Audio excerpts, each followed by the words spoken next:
Eu vou então pedir para Devi fazer a leitura aí do sânscrito para nós do verso, tá bem, Devi? Pode dar início.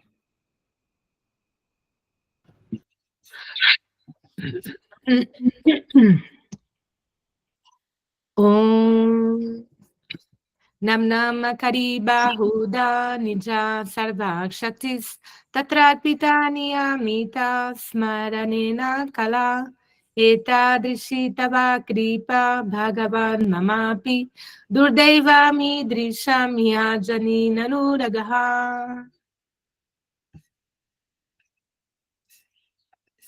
Namnama Karibahuda Nija Sava Shaktis Tatrapitani Anitaj Maranina Kalaha Itadrishita Vakripa Bhagavan Mamapi Durdaivane Drishani Hajanina Duragaha.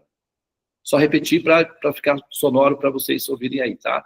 Vamos lá então, pessoal. Esse é o segundo verso, né, Devi? Sim, você ia terminar esse e começar o terceiro, né?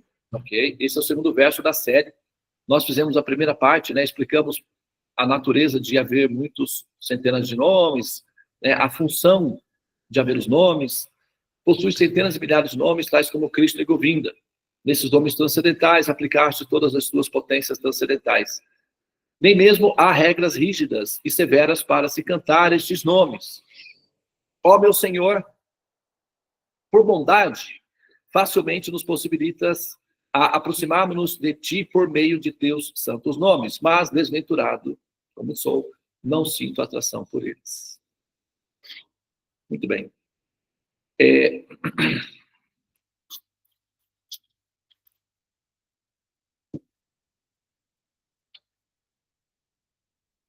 Nós, todos os dias, quando nós, na cama, quando nós abrimos os olhos, a gente se depara com uma realidade inexorável, que é o momento em que nós estamos conosco, a gente desperta, sai do sono, né? O sono é uma espécie de hibernação, um estado de pré-morte, que é um estado de inconsciência, e nós estamos, não exatamente em consciência, mas nós então despertamos e nos damos conta de que tem uma realidade em andamento. Claro que as contas para pagar, o filho para ir para a escola, tudo isso nos distrai e nos ocupa como uma terapia contínua. E assim o nosso tempo vai se consumindo, e nós vamos nos ocupando nessa terapia, o dia passa e voltamos para a cama novamente a dormir, e no outro dia recomeçamos novamente. E assim a gente vai, até que o tempo se esgote, e nós finalmente somos convidadas, não é, a sair do palco e concluir a nossa participação no drama da vida, como nós chamamos. Okay? Agora, supomos que vamos partir dessa possibilidade, tá, pessoal? Nós somos pensadores. Você é livre. Eu também sou livre. Tá? Inclusive, o fato de nós sermos livres pensadores, nós podemos renunciar a essa liberdade. Podemos fazer isso consensualmente ou podemos ser raptados na nossa liberdade. No nosso caso, nós estamos numa condição muito favorável em que nós não somos raptados ou raptadas nem culturalmente e nem politicamente. Se nós estivéssemos num país tirânico, onde nós seríamos controlados pelo fio da espada nas nossas ações, como nós pensamos, ou na forma como nós praticamos a nossa religião, então nós seríamos prisioneiros de um sistema teológico ou de um sistema metafísico ou um sistema filosófico que seja, no caso de países comunistas ou no caso de países onde não há liberdade religiosa. Olha só o nosso bom karma. Nós não temos nenhum desses problemas. O nosso único problema é a nossa liberdade. A nossa liberdade torna-se um problema por quê? Porque, olha só, quando você era criança, a mamãe dizia, faz isso, faz aquilo, vem para cá, e a sua vida estava toda organizada. Você ia e a sua vida era toda bem feitinha, hora de ir para a escola, hora de almoçar, hora de ir para a cama, hora de brincar. Então, tinha alguém que organizava a sua vida e você não tinha essa preocupação de ter que pensar na sua própria vida. E aí veio a tal da liberdade, que te colocou diante de uma centena de decisões que você tem que tomar diariamente. E por conta disso, você então se tornou um prisioneiro da sua liberdade, em que você tem que tomar decisões por si só constantemente. E eventualmente também tomar decisões para os outros. Isso gera uma grande angústia. E um dos efeitos colaterais que nós vivemos num país leigo, ou seja, leigo não, um país secular, ou seja, que não define as religiões, que deixam as pessoas pensarem por si mesmas em qual direção elas querem ir, é que você tem muitas direções, centenas de direções. E para qual delas, né, ir? Em qualquer uma, e para qualquer uma delas que você adotar, as demais apontarão para você e vão dizer, ha, ha, ha, ha. Está aí um grande erro que você cometeu. Essa que é a verdade. Para qualquer uma das direções que você for, eles vão dizer, assim, polidamente, né, publicamente, como é a política a boa política, que exige isso, né, que é a parte da diplomacia das relações humanas, vão dizer, muito bem, né, você tem o direito de, sabe, seguir o seu caminho, e todo mundo tem o direito de optar um caminho. Isso é o que nós fazemos do ponto de vista político, né, que é a nossa relação diplomática. Internamente, em muitos casos, o que acontece é que o discurso interno é pobrezinho, pobrezinho. Ó pai, perdoe-o, perdoe-a. Ele não sabe o que está fazendo, ela não sabe o que está fazendo. O caminho que ela está indo é muito triste. Praticamente, ela vai parar na mão do cão. Então, deixe-me salvá-la, de alguma forma. Então, esse radicalismo que a gente tem em relação aos demais tem a ver, principalmente, com o fato de que nós precisamos que outros assumam a nossa postura, o nosso campo de visão, a nossa visão, para que nós nos sintamos seguros em relação ao que nós estamos fazendo. Nós precisamos de uma aprovação pública. Nós precisamos de um alto índice de votos para que a gente tenha a segurança de que, sim, estamos no caminho certo. Ou seja, nós precisamos da torcida ao nosso favor. E, nesse caso, é aquele velho ditado, né? O povo é a voz de Deus, né? A voz do povo é a voz de Deus. Parece que esse é o ditado, né? Então, ou seja, nós precisamos ser aprovados para que tenhamos essa segurança de que esse caminho, ele é seguro. Ok? Porém, o que acontece é o seguinte, nós temos que observar quais são os resultados que são oferecidos no seu produto final, e com isso, aí, nesse caso, a vantagem de ter a liberdade, de sermos livres pensadores, é que, muito embora você possa ancorar o seu coração, ancorar a sua mente num determinado sistema de religião, você ainda continua sendo um ser pensante. Não é porque você adotou um sistema de religião, adotou um sistema de filosofia, adotou um sistema de conceituação, que você agora ganhou o incrível direito de não usar mais a sua liberdade racional de pensar o que você está fazendo. Adotar uma religião não significa renunciar à sua capacidade de pensar, de verificar, de observar, de interagir com aquele modelo ao qual você está se envolvendo ou se dedicando. Você tem que manter a sua observação, porque você vai depender dela. Ela é a sua única segurança, que é o seu bom senso, sua capacidade crítica de observar o que você está fazendo. E o resultado daquilo que você está fazendo tem que ser produtivo, funcional, a ponto de aquilo produzir satisfação, para você e para os demais ao redor de você. E se, caso alguém muito distante, mas muito distante mesmo, olhasse para dentro do seu estilo de vida ou para dentro da sua forma de ser ou de pensar, não haveria, mesmo que essa pessoa não adotasse o seu modelo, não haveria necessariamente uma crítica real a respeito do que você está fazendo. E isso significa que o que você faz, como você faz, ou o caminho que você adotou, ele é produtivo, tanto para aquele que pratica, quanto para aquele que apenas observa. Mas, se houver dados questionáveis, se houver efeitos, assim, que que não podem ser defendidos ou dialogados em público, publicamente, então, certamente, você está fazendo um caminho que é tribal, e esses caminhos tribais tendem a desaparecer com o tempo. Portanto, você está vivendo uma experiência de ser um fóssil vivo. A diferença é que o tempo não está ativo ainda.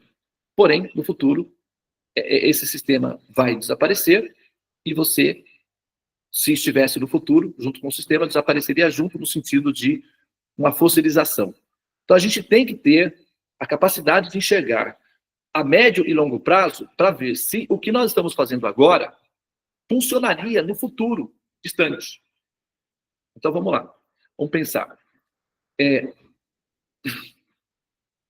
Vamos pensar, né? Que aqui está falando o verso seguinte, ó. Ó meu Senhor, por bondade sua, facilmente nos possibilitas aproximarmos-nos de ti. Facilmente. Essa é a afirmação do verso. Das duas, uma. Ou essa afirmação é verdadeira ou não é. Se ela não for verdadeira, então, o que nós estamos fazendo é apenas uma verificação acadêmica, um estudo, uma análise sintática de um poema. Tá tudo bem. Do ponto de vista pragmático, isso é intelectual, refina o intelecto, tá tudo bem, não há perda, porque você entender ou estudar um poema, do ponto de vista intelectual, é um refinamento do espírito, tá tudo ok. Não há perda nesse caso. Tá? A gente estaríamos apenas fazendo um estudo acadêmico de um poema védico, poderia ser um poema nórdico, poderia ser um poema, sabe, finlandês, poderia ser um poema latino, um poema romano, um poema brasileiro, é um poema védico.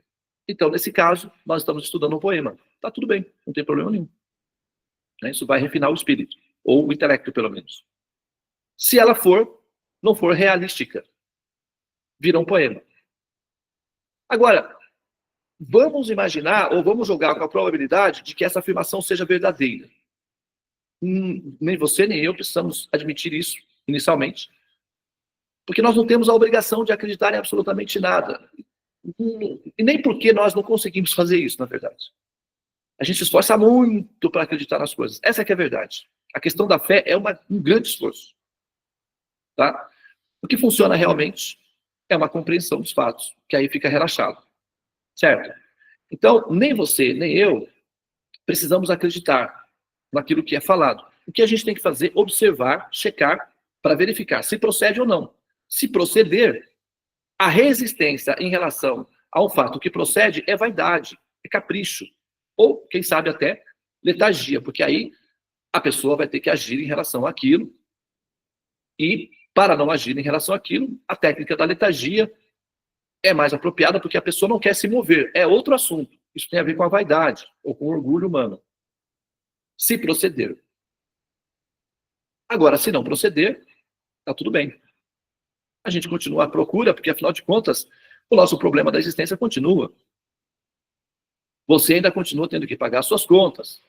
E existe o risco de um renascimento humano. Porque, afinal de contas, você renasceu como ser humano. Esse risco é real. E a prova de que esse risco é real são os espelhos. Você chega no espelho e você verifica que o risco de você nascer como ser humano é real. A tal ponto de que ali está você nascida como ser humano. E quais são as consequências disso? Eu não vou entrar nos detalhes, que é para não baixar a nossa frequência aqui, tá? Vamos focar no poema, porque se a gente for entrar nos detalhes aqui das desvantagens de nascer como ser humano, vai, entendeu? Vai, sim, baixar a frequência. Então vamos focar aqui por enquanto, depois a gente fala dos nossos dramas, né? Dito que os sábios não devem falar das suas tragédias. Então vamos pular essa parte aí dos problemas do nascimento humano e vamos tentar entender esse ponto aqui agora. Ó meu Senhor, por bondade, facilmente nos possibilitas aproximarmos de Ti, por meio de Teus santos nomes. Então, como eu disse, ou essa afirmação é verdadeira ou não é.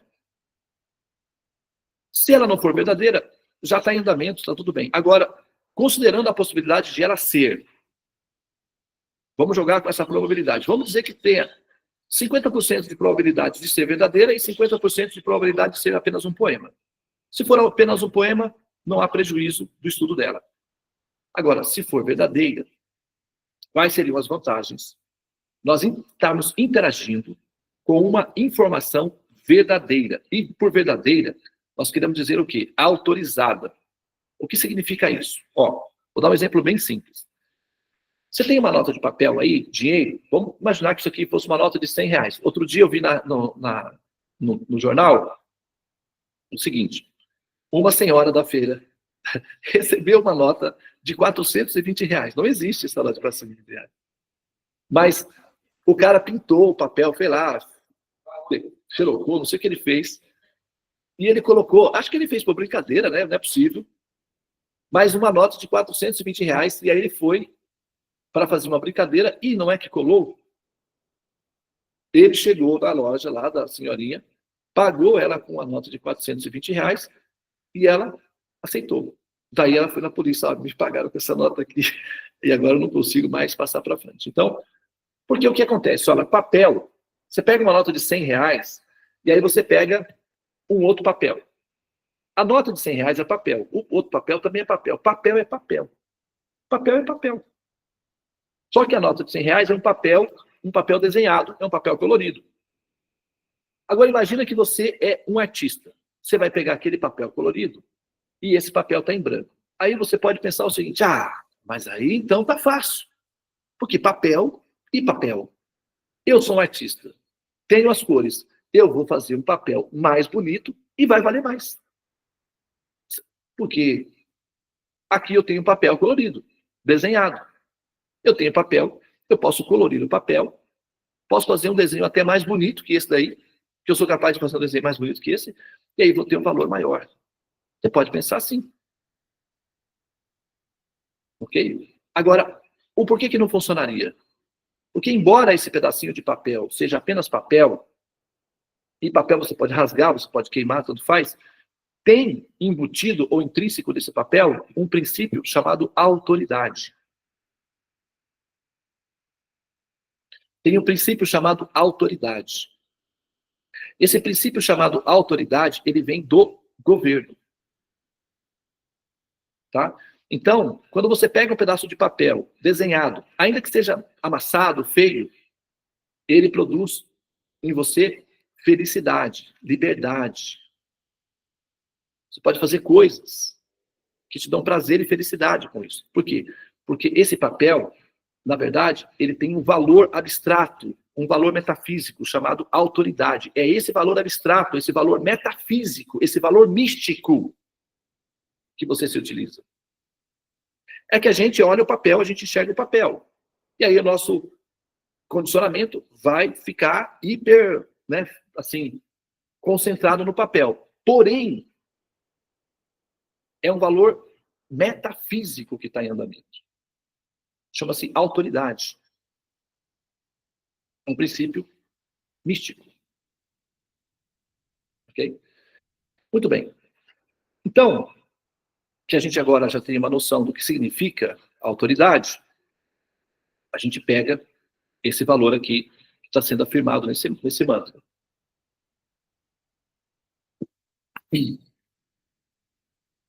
Ó meu Senhor, por bondade, facilmente nos possibilitas aproximarmos-nos de Ti por meio dos Teus santos nomes. Okay? Olha, nome é nome. Nome é nome. Papel é papel, nome é nome. Qual a diferença? Agora, vamos supor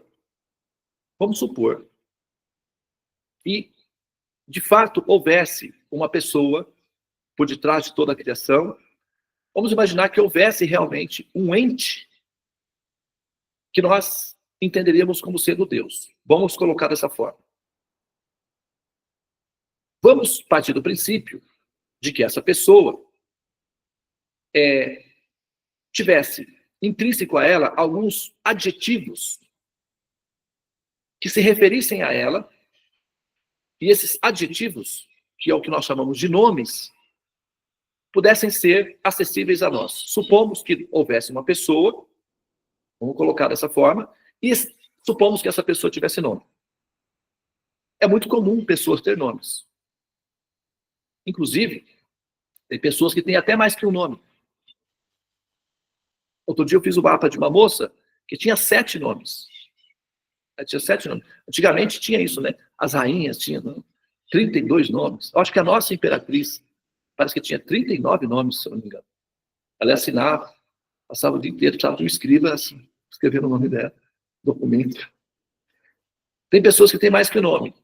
Por exemplo, no meu caso, quem fez o meu parto foi o meu pai, embaixo de uma árvore, na roça.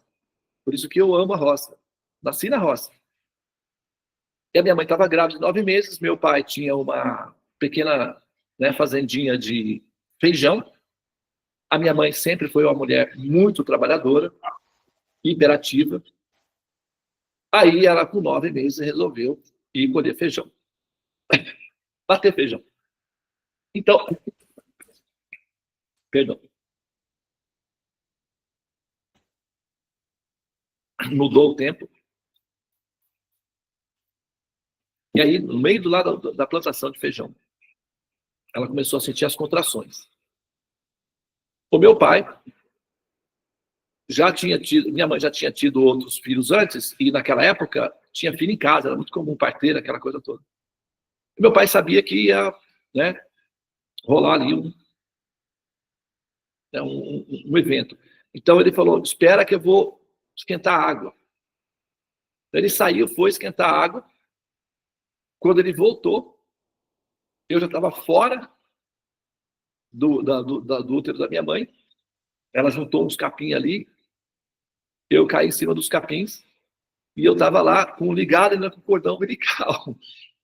Aí meu pai chegou, viu aquilo ali, cortou o cordão umbilical, e com a colher, ele esquentou a colher, e aí ele queimou o cordão umbilical, deu banho em mim, tirou a camisa dele, me enrolou ali, e colocou no colo da minha mãe, limpou a minha mãe, né, fez as asepsias ali, limpou a minha mãe, e eu fui amamentado ali, embaixo de uma árvore, no meio da roça. Foi assim que eu nasci. E, e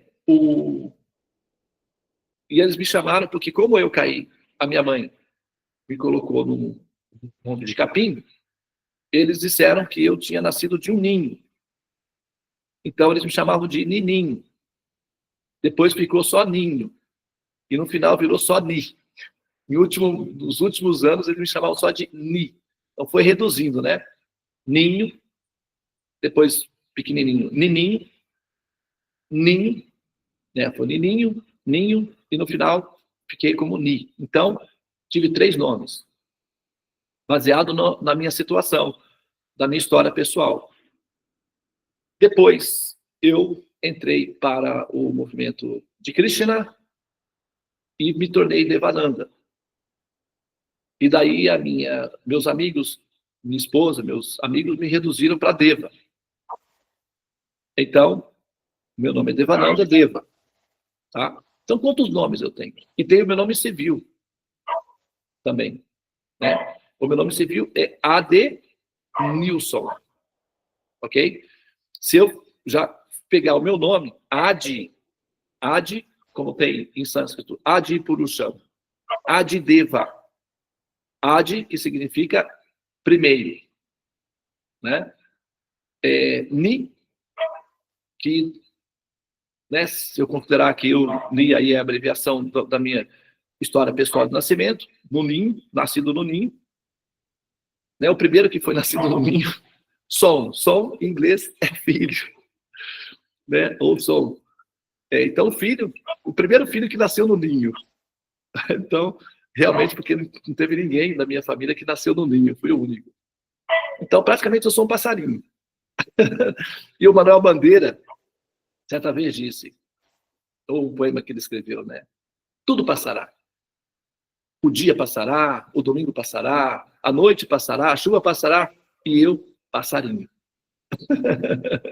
Então, praticamente eu sou um passarinho, falante. Bom, em sânscrito, pássaros é chamado Dwija. Dwija, que significa 2 vezes nascido.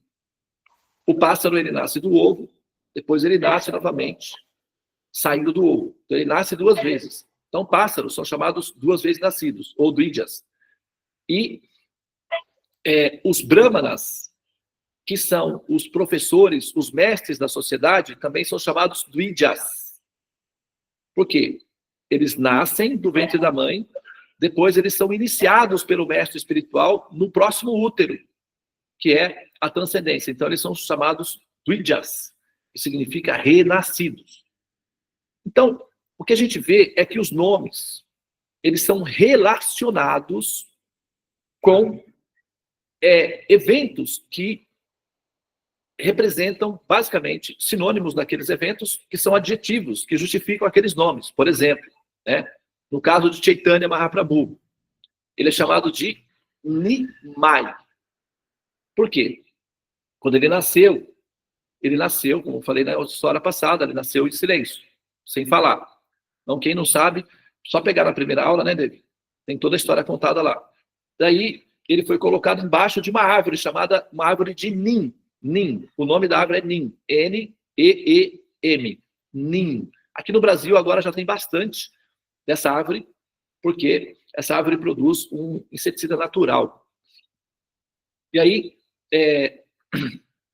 quando ele foi colocado embaixo dessa árvore, e a mãe dele entoou uma Mahamantra no ouvidinho dele, ele então abriu os olhos e sorriu. Por isso, ele é chamado Nimai. Nimai significa aquele que despertou embaixo da árvore Nim. Então você fala Nimai, né? Ou Gouranga, por exemplo. Go, que significa o prazer, né? Ranga, que significa partes douradas. Então, Gouranga significa ele é formado, as suas partes são douradas, ele é formado, a sua formação é dourada, a sua compleição é dourada. Gouranga significa o Senhor dourado.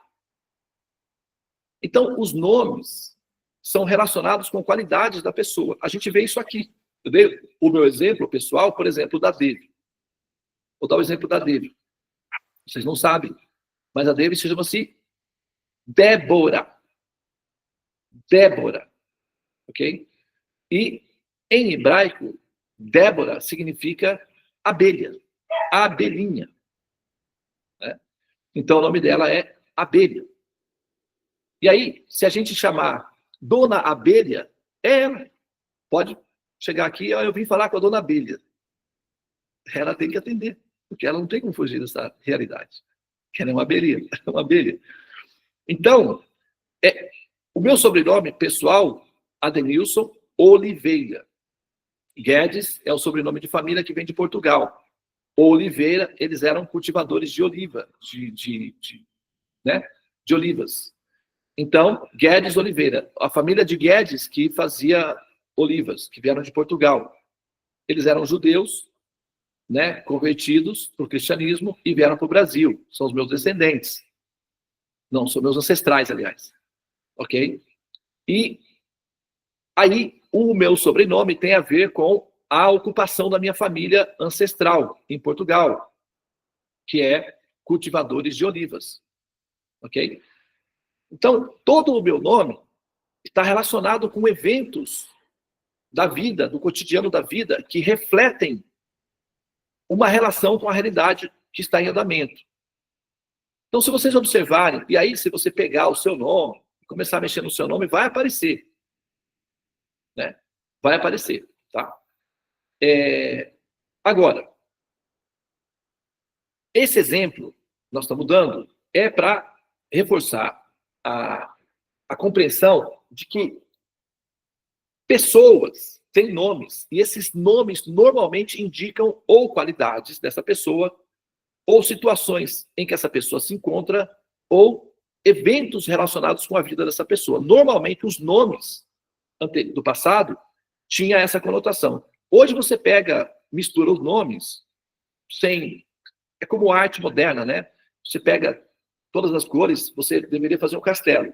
Mas aí você passa a mão e o castelo vira uma pasta única, assim, toda misturada igual, como, vamos dizer assim, líquido, né?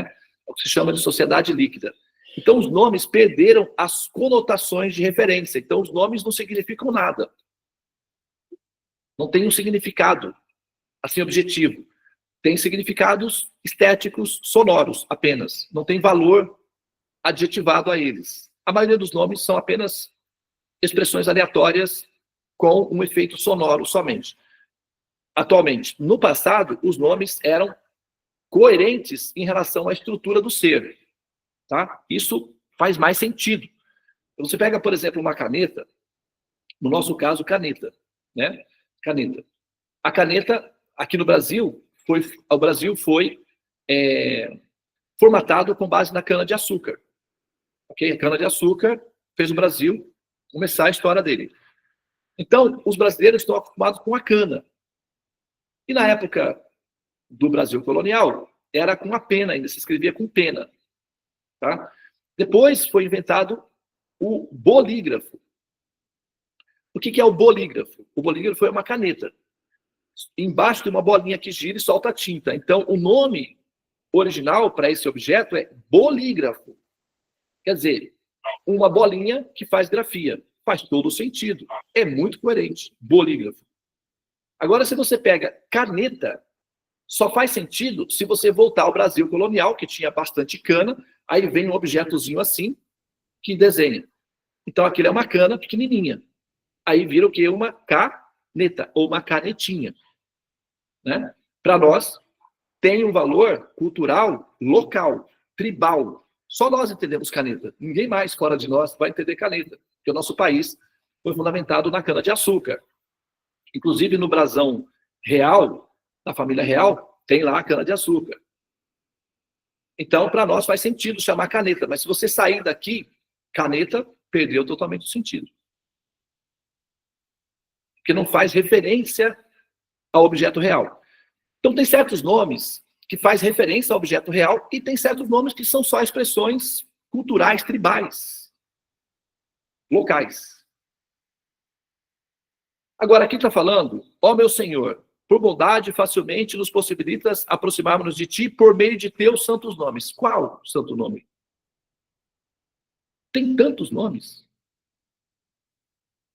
Eu posso falar qualquer nome. Olha, veja bem, como eu falei, alguns nomes são tribais, tem uma referência local. Funciona apenas localmente. Outros nomes têm uma referência absoluta. Em qualquer lugar que você for, faz sentido. Se eu pegar, por exemplo, em inglês, pencil, é um nome absolutamente aleatório. Mas se eu disser bolígrafo e mostrar o funcionamento de um bolígrafo, se eu for na Finlândia, no Uruguai, na Nova Zelândia, todos conseguem compreender que faz sentido ser um bolígrafo. Uma bolinha que gira e faz grafia. É uma referência absoluta ao objeto em si. Tá? Então, se eu usar qualquer nome, teoricamente, de Deus, funciona da mesma forma? Talvez possa ter um funcionamento local, tribal. Agora, se eu tiver a opção de fazer uma referência a um nome que tem um valor absoluto, isso é mais, do ponto de vista, vamos dizer, é mais racional. Não que necessariamente obrigatório, mas do ponto de vista técnico, é mais racional. Porque ele representa o objeto integralmente. E não é apenas uma expressão tribal, uma expressão local. Ok?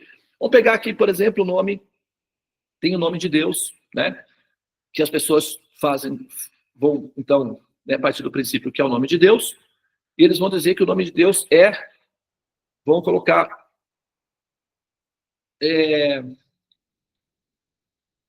tem várias expressões adjetivadas, né, com o Senhor dos Exércitos. O Senhor dos Exércitos. Ou então, o grande. São adjetivos. Ok? O Senhor dos Exércitos, por exemplo, só funcionaria em lugares onde há exércitos. Só funcionaria em planetas onde houvesse necessidade de exércitos. No nosso planeta Terra, tem lugares, no planeta, tem cidades, tem países que não precisam de polícia armada na rua, por exemplo. A minha filha mora em Dubai e ela estava falando que você não vê policiais vestidos. Os policiais andam como pessoas normais. Porque o índice de criminalidade é baixíssimo. Então você não precisa de pressionar a população, ameaçar a população com uma farda e uma arma. Você só faz isso quando você tem pessoas que são perigosas. Então você impõe autoridade. Né? Tem países, por exemplo, que as cadeias não têm fechaduras. Então, um policial armado, com aquela cara de perigoso, só é necessário num lugar criminoso. Ele fica obsoleto num país pacífico, por exemplo. Não tem necessidade nenhuma de uma pessoa assim. Então, um Deus que seja o Senhor dos Exércitos só funciona num planeta onde os habitantes locais são bárbaros, violentos, criminosos. Se você vai num planeta pacificado, por exemplo, esse nome já ficou obsoleto. Assim como se você vai num país pacificado, numa cidade pacificada, num local pacificado, você não vai ver policiais armados com metralhadoras, andando com aqueles caminhões assim. Ou no seu bairro, por exemplo, você vê com frequência policial em cima de aqueles caminhões blindados com metralhadoras. Você vê isso normalmente no seu bairro? Mas se você for numa favela ou num bairro perigoso, é comum ver isso. Então, um caminhão cheio de policiais com metralhadoras andando no seu bairro é uma ação ridícula, totalmente desnecessária e obsoleta. Portanto, eles não vão lá, porque ali não tem a necessidade disso. Semelhantemente, o nome que você menciona sobre Deus se faz referência à condição dessa pessoa, à necessidade dessa pessoa. Um Senhor dos Exércitos só funciona num ambiente tribal, agressivo, violento, cheio de, beliculosidade. Aí você precisa de um ser agressivo, violento, cruel e belículo, ou seja, belicoso. Então não é um nome absoluto, é um nome tribal. Se a gente vai nos planetas celestiais, por exemplo, onde é absolutamente desnecessário um Deus que seja guerreiro, senhor de exércitos, ali ele não tem função nenhuma. Então esse nome é tribal. Vamos pegar o grande. É um princípio de poder. O grande, o poderoso. Esse nome, ele faz referência a Deus? Possivelmente sim. Mas ele é absoluto? Vejamos. Você é diretor de uma empresa. Certo? Você é diretor de uma empresa. Na sua empresa, você tem, sei lá, 100 funcionários. E enquanto você está na sua empresa, as pessoas vão te tratar como o grande, o chefe, o patrão, o poderoso. E essa referência é válida, é verdadeira? Absolutamente sim. Na empresa. Em casa você tem um filhinho de 5 aninhos e uma filhinha de 6 aninhos.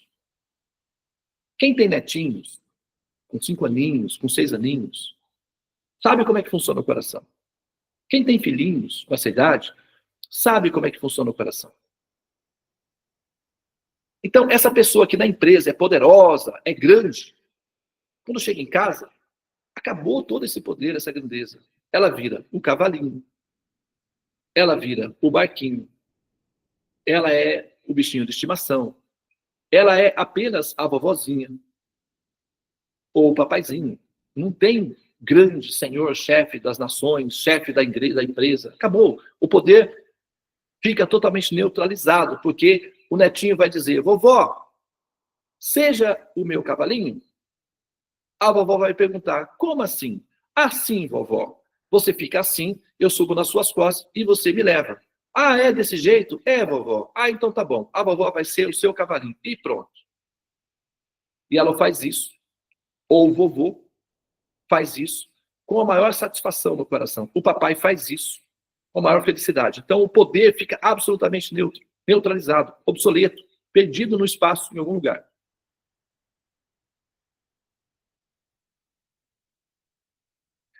Então, nomes que se referem a qualidades locais, tribais, não refletem a natureza fundamental, essencial do ser quando nós entoamos esses nomes.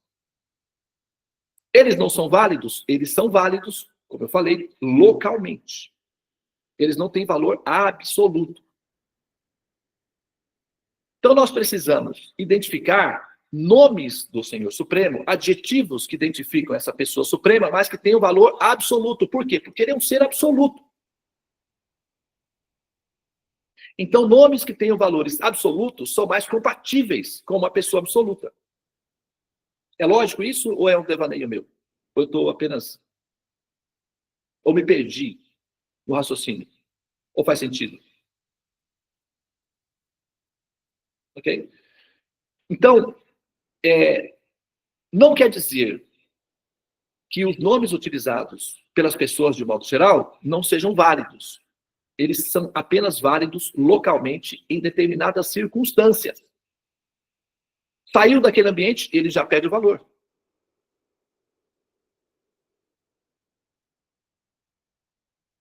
Então, de que nome, ó meu Senhor, por bondade facilmente nos possibilita aproximarmos de ti por meio de teus santos nomes? Então, de que nome que ele está falando? Se o Senhor, como ele está mencionando aqui, for um princípio real, esse Senhor é um princípio também absoluto.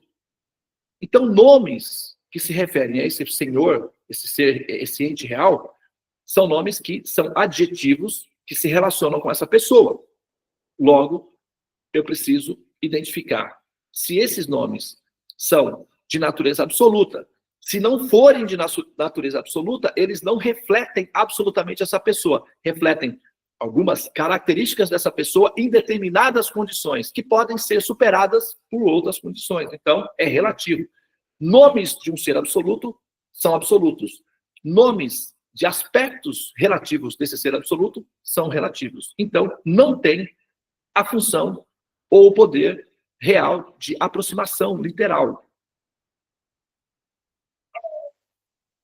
Ok?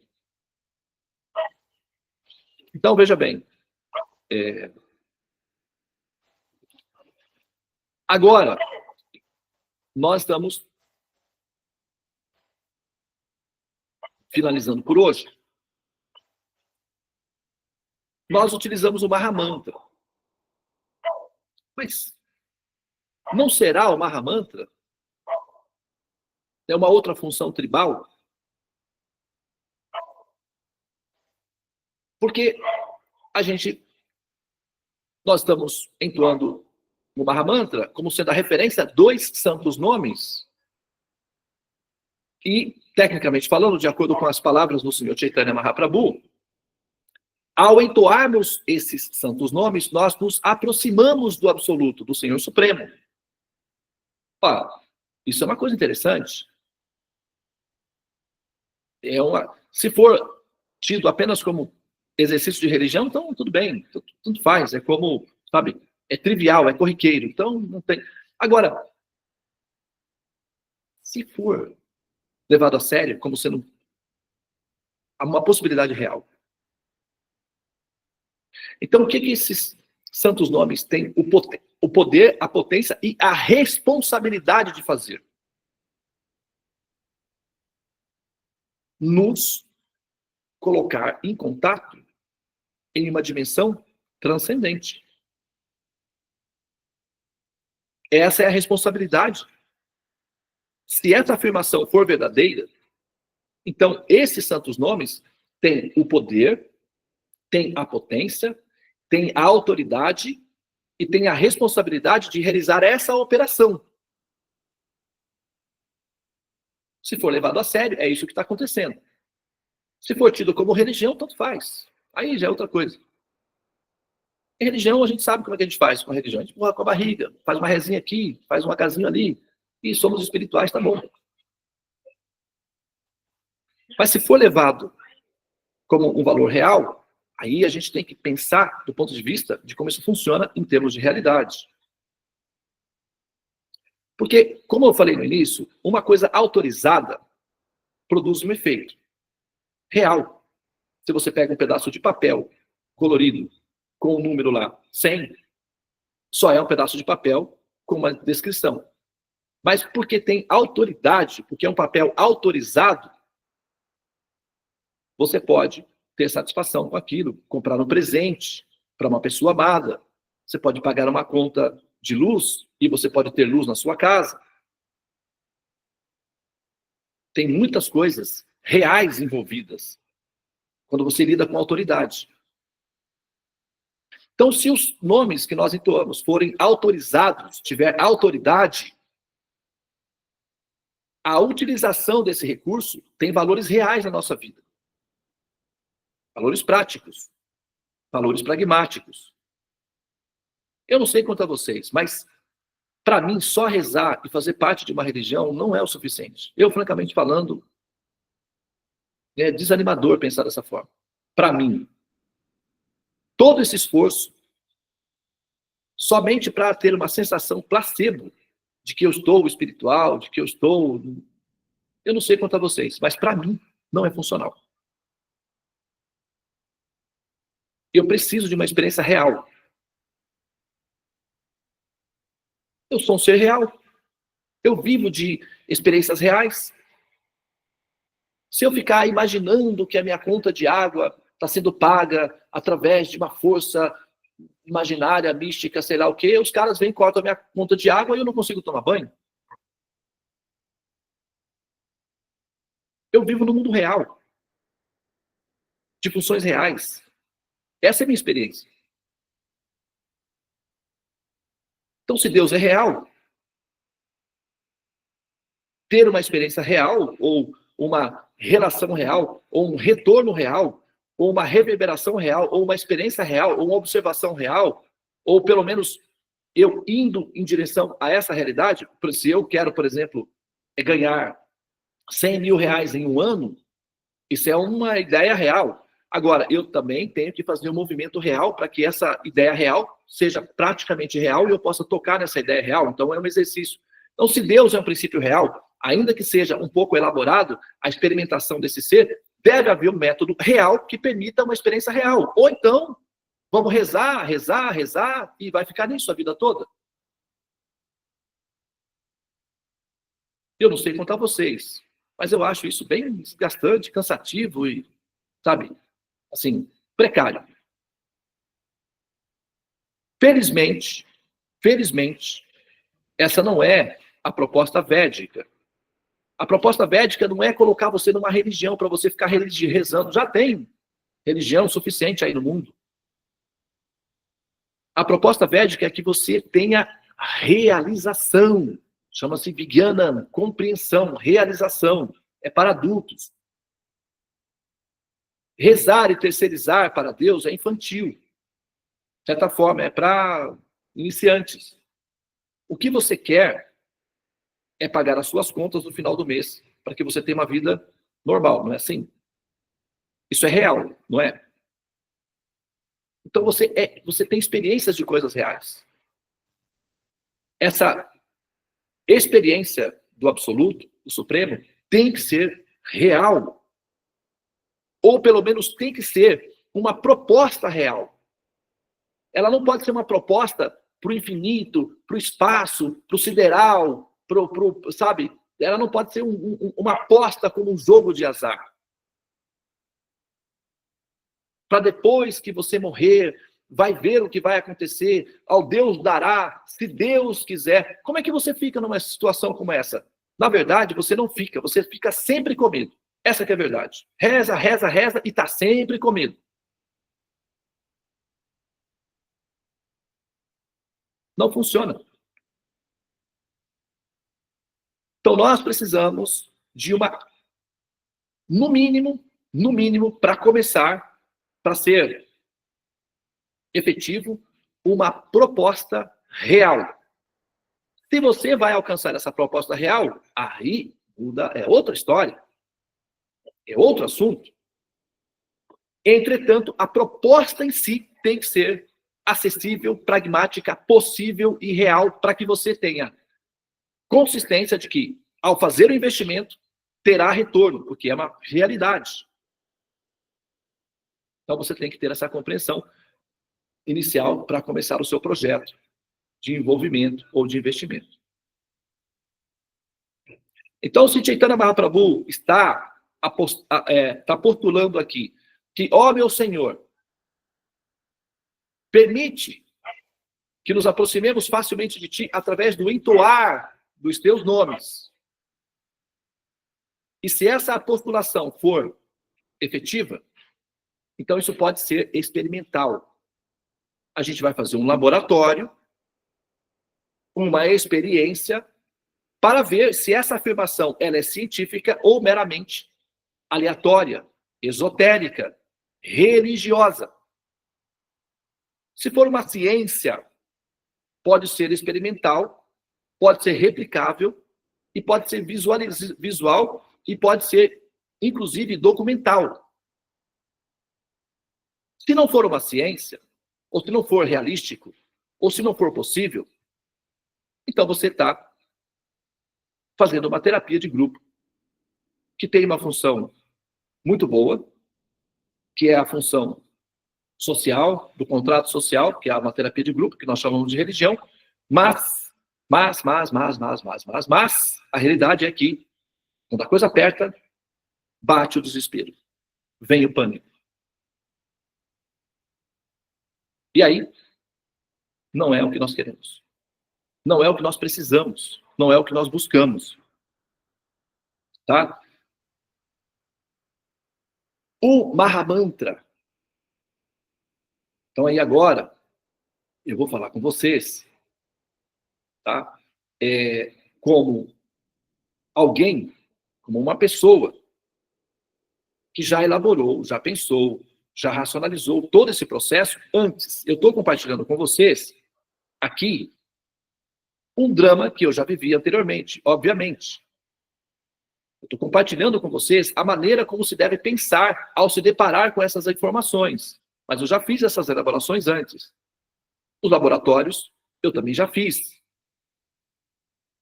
Quando você vai lá, ontem a gente ia comprar uma maquininha de algodão doce, aqui para o nosso espaço, porque vai ter a festa das crianças hoje e tal. E aí, eu já estava pronto para comprar, o meu sobrinho falou, olha, tem um monte de gente reclamando aí, dizendo que não funciona. Aí nós não compramos. Nos comentários. Agora, se tem algumas pessoas dizendo, olha, é bom, hein, funciona, é legal, gostei. Aí você já se sente mais, vamos dizer assim, relaxado para fazer a aposta, comprar o produto.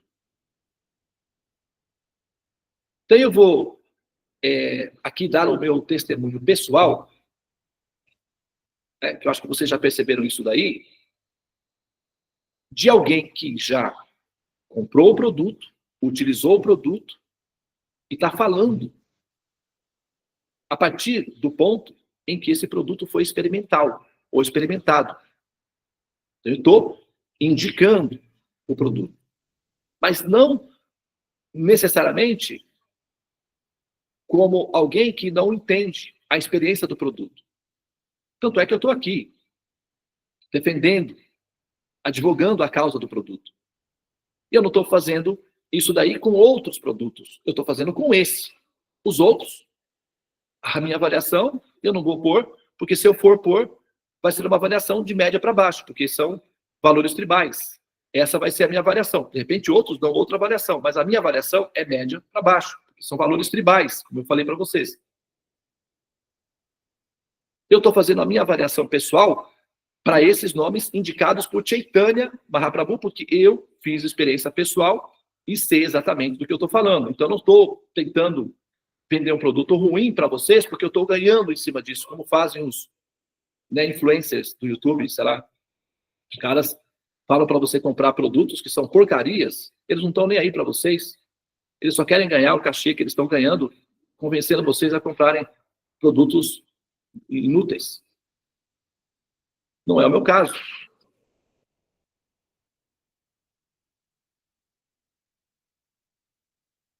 Ok? E posso demonstrar que eu sou capaz de pensar por mim mesmo, de forma independente, de forma livre, porque eu tenho a opção de praticar qualquer sistema religioso, eu sou livre. Eu posso praticar qualquer método filosófico, qualquer sistema político, qualquer sistema metafísico, eu sou absolutamente livre e tenho uma capacidade média de racionalizar o que eu estou fazendo. Portanto, com base na coerência, no bom senso, eu posso fazer o que eu quiser. Mas a minha decisão é fazer isso.